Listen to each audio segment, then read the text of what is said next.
Celui qui s'assoit aujourd'hui dans le canapé respire davantage l'air du grand large d'habitude que celui de sa maison. Il y a moins de 2 mois, ce navigateur bouclait la route du thé et battait le record de l'épreuve en reliant Hong Kong à Londres en 31 jours. Francis Joyon est aux côtés de Jean-André Provost. Alors tout d'abord, je me posais la question pour les marins qui sont confinés souvent sur l'eau, ce confinement à terre, comment ils le vivent et comment toi tu le vis? Parce que sur une année, t'es combien de temps sur terre, t'es combien de temps sur l'eau sur une année? Une année comme cette année, on a passé quand même pratiquement 6 mois en mer. Donc effectivement, la période à bord du bateau, en plus on était en équipage, donc on est en équipage à 5 sur quelques mètres carrés. Ouais. Effectivement, ça tient un peu du confinement quand on est en solitaire. On veut pas parler sur de confinement parce on est seul sur un grand bateau avec la mer. On a quand on est à 5, c'est un petit peu différent quand on est en équipage. Hein. Il y a un peu le côté huis clos que les gens peuvent connaître quand ils sont en famille, confinés comme ça pendant un mois, 2 mois ou on sait pas combien de temps. Donc tu le vis comment ce confinement à terre? Dans la réalité, le confinement à terre, pour moi, c'est pas. Tu vois, je suis travailleur indépendant, donc j'ai le droit de me déplacer pour mon travail. Ouais. J'ai le trimaran qui est à 3 kilomètres de chez moi, donc je vais presque tous les jours travailler sur le trimaran. À la Trinité. Le côté confinement est pas si intense que ça, quoi. Ouais. Et tu es toujours amarré à la Trinité? Voilà, il est toujours basé. Quand on est rentré de Londres, on l'a mis à quai à la Trinité. Ouais. Et on espérait sortir de l'eau, mais ça, par contre, c'est pas possible tant que on est dans le contexte du confinement. D'accord. Donc là, le bateau a besoin de gros entretiens. Je fais un petit entretien minimum en fait avec le bateau. Donc tu vas tous les jours le voir? Voilà, je vais tous les jours le voir, je fais les petits traitements qui sont vraiment utiles et nécessaires dans l'immédiat pour le maintenir en état, quoi. Donc tu mets quoi comme dérogation? Première nécessité? Non, c'est le déplacement dans le cadre du travail. D'accord. La case en haut. D'accord. D'accord. J'ai été contrôlé, on a beaucoup de gendarmes ici sur la côte parce que ils traquent les Parisiens qui viennent en vacances, les estivants. Qui cherchent à venir en vacances, alors on est souvent contrôlé et ça pose pas de soucis, hein. D'accord. Je vais travailler sur le bateau. Donc ça te change pas trop? Du coup. Donc ça me change pas trop, je vis exactement comme d'habitude, où je suis effectivement entre préparer ma maison, c'est un peu une maison atelier, donc il y a pas mal de préparation que je peux faire, et puis le travail sur le bateau, ça ne change pas grand. Mais est-ce que tu peux sortir en mer? Ah non, ça par contre c'est strictement impossible. Donc ça doit te manquer, ça. On a passé quand même 4 mois et demi non-stop en mer, donc je suis quand même pas trop en manque, on va dire. D'accord. Le manque, il va se faire ressentir à quel moment, si ça dure? Oui, je serais quand même content de pouvoir naviguer, hein. On parle d'épumer, c'est sûr que je serais content de pouvoir naviguer d'épumer, si c'est possible, hein. D'accord. Après, c'est vrai que ça fait drôle de voir la mer. Ici, on est habitué à cette saison à voir des voiliers, des bateaux. Il n'y a pas un seul engin qui navigue, il n'y a pas un canoë, il n'y a pas une voile à l'horizon, il n'y a rien, quoi. Vraiment rien. Il n'y a que les bateaux des ostréiculteurs. Même les pêcheurs, ils sortent très peu. Et il n'y a que les bateaux des ostréiculteurs qui lâchent pas, quoi. Ils ont une saison hyper difficile à Noël, et du coup, ils essayent de se maintenir à flot, en continuant à travailler malgré le virus, quoi. D'accord.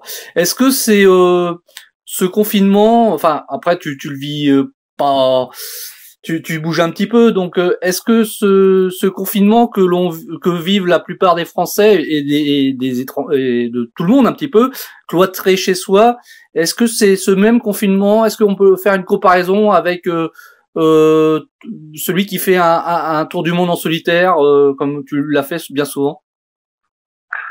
Non, parce que en solitaire, c'est en solitaire. Oui. Donc là, le confinement, je pense que c'est plutôt les familles, quoi, qui vivent un confinement, et puis le solitaire, on a un but, on a choisi d'aller sur la mer, même si on est seul pendant même une fois. Mais t'es confiné dans ton bateau, quoi. 72 jours. Ouais. Et t'as choisi d'être en mer, et puis être en mer, c'est pas être dans le bateau, si tu veux, c'est être sur le pont la plupart du temps, à manœuvrer, avec un objectif, c'est déjà de rester en vie, puis d'aller quelque part. Tu vois, donc un objectif très fort. Alors que c'est vrai que les gens qui sont confinés, je pense qu'une des grosses difficultés doit être morale, parce que ils l'ont pas choisi, et puis bah, ils peuvent peut-être tourner en rond chez eux, hein, ils n'ont peut-être pas l'objectif. Si quelqu'un est écrivain, écrit un livre, il a un objectif. Si quelqu'un est, je sais pas moi, un métier normal et puis ne peut pas exercer son métier, il doit tourner en rond, quoi. D'accord. Moi, c'est vrai que j'ai la chance de pouvoir exercer mon métier malgré le confinement. Le fait que je suis travailleur indépendant et que j'ai le droit d'aller à mon travail, si tu veux, ça change beaucoup de choses, quoi. T'as jamais senti un confinement dans ton bateau, puisque t'avais toujours une liberté d'agir. Donc le confinement est... Oui, t'as tous les choix. Si tu veux, quand t'es sur le bateau, t'as le choix de ta route, t'as le choix de tes manœuvres, tu fais des choix tout le temps en permanence. Du niveau de risque que tu acceptes de prendre, de la vitesse que tu veux accepter de prendre, du système météo que tu veux prendre. Tu vois, tu es libre. Tu es en permanence dans un système de choix, donc c'est pas un vrai confinement. D'accord. Un vrai confinement, t'es coincé, tu choisis pas, quoi. Justement, tu es revenu de ta route du thé le 19 février, c'est ça, hein? Ouais. T'étais parti de Hong Kong. Est-ce que t'avais entendu parler justement du coronavirus qui sévissait déjà en Chine à ce moment-là? Oui, il sévissait déjà, mais on n'a eu aucune info. En fait, on a reçu un message de Christian Dumas, notre routeur, qui nous a dit 14 jours après notre départ de Hong Kong que il y a eu une énorme épidémie de coronavirus en Asie et qu'il avait attendu le 14e jour pour nous le dire, et puisqu'au bout de 14 jours on n'était plus contagieux, donc voilà. Donc il a été sympa d'attendre 14 jours, donc on ne sait pas inquiété du tout. D'accord. C'était super, on a dépassé le nombre de jours fatidiques, et donc on n'a attrapé ni les uns ni les autres, quoi. D'accord. Oui, parce que vous avez côtoyé la population hongkongaise à ce moment-là, même avant Hong Kong, vous étiez où? Au Vietnam, je crois? On a été à Shenzhen en Chine, où il y a pareil, où le virus a frappé énormément, et où on a rencontré effectivement beaucoup de gens, hein. On a eu beaucoup de jeunes, beaucoup de gens qui ont visité le bateau, on a eu des centaines de visiteurs, on a serré des centaines de mains, donc effectivement on aurait pu très bien l'attraper. D'accord. Vous aviez aucune conscience du danger qu'avait le coronavirus à ce moment-là? Non, on savait même pas que ça existait. Et effectivement, on était un peu étonnés parce que beaucoup de gens portaient des masques. Et apparemment, ils savaient ce que c'était. Nous, on n'est toujours pas au courant. Et donc, à Hong Kong en particulier, il y a une forte partie de la population qui portait des masques. On pensait que c'était peut-être par rapport à un risque de pollution. On a été étonnés parce que l'air n'était pas pollué. Donc, on comprenait pas vraiment. Eux, les gens savaient, nous, on savait pas. Voilà. D'accord. Donc, vous avez serré des mains, il n'y a pas eu de fièvre après chez l'un de vos partenaires de vos navigateurs? Non, personne n'a été malade en fait. D'accord. Bon, vous êtes immunisé alors? Peut-être, oui. Ou peut-être qu'on a développé une forme bénigne qui s'est évacuée en mer, hein, peut-être. Il paraît qu'il y a beaucoup de gens qui l'ont eu sous forme bénigne. Nous, on a passé 30 jours en mer, donc ce qui est sûr, c'est qu'en arrivant à Londres, on n'était plus, quoi qu'il arrive, on n'était plus contagieux. En général, tu tiens un journal de bord quand t'es en mer, j'imagine? Oui, un petit minimum, mais quand on a du temps. Est-ce que t'en fais un quand t'es à terre? Non. Non. Tes prochaines échéances, ça sera donc quoi en fonction la période de confinement? Tu prépares quoi maintenant? Là, on a toujours pas pu sortir le bateau de l'eau, et donc il y a un gros travail à faire à bord, de remise en état après plus d'un an et demi passé à naviguer. Donc il y a j'ai hâte de pouvoir sortir le bateau de l'eau pour faire les travaux sérieux sur la carène, etc. quoi. Certains carènes qui ont beaucoup tapé dans les déchets de mer de Chine. Ouais. Qu'est-ce que tu retiens de ta dernière aventure, la route du thé, d'abord t'as fait Maurice, ensuite t'es allé au Vietnam, la Chine, Hong Kong, la route du thé pour revenir sur Londres. Que retiens-tu de cette aventure?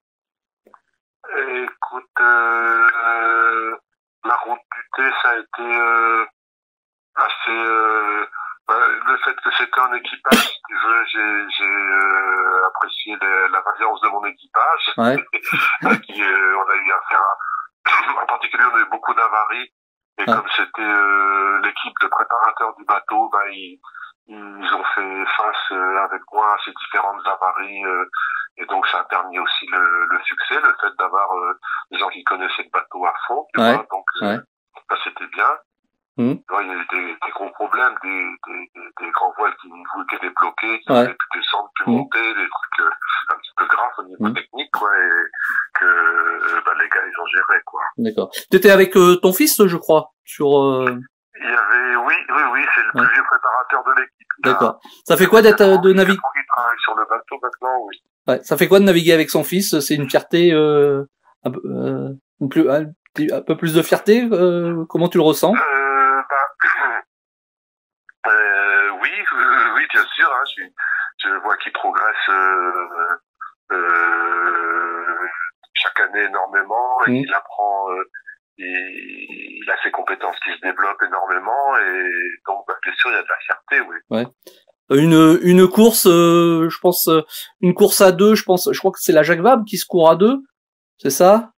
Non? Oui. Ouais. Est-ce qu'une course à deux avec ton fils, tu y penses? Non. Non? Ça t'a pas traversé? Il a la compétence pour le faire. Ouais. Mais moi j'aurais de l'inquiétude par rapport au fait que c'est des naviguer en double, c'est assez dangereux. Je pense que c'est presque plus dangereux que de naviguer en solitaire. Ah ouais? Et puis, j'ai pas envie de partager des trucs dangereux et de faire des trucs dangereux avec ton fils?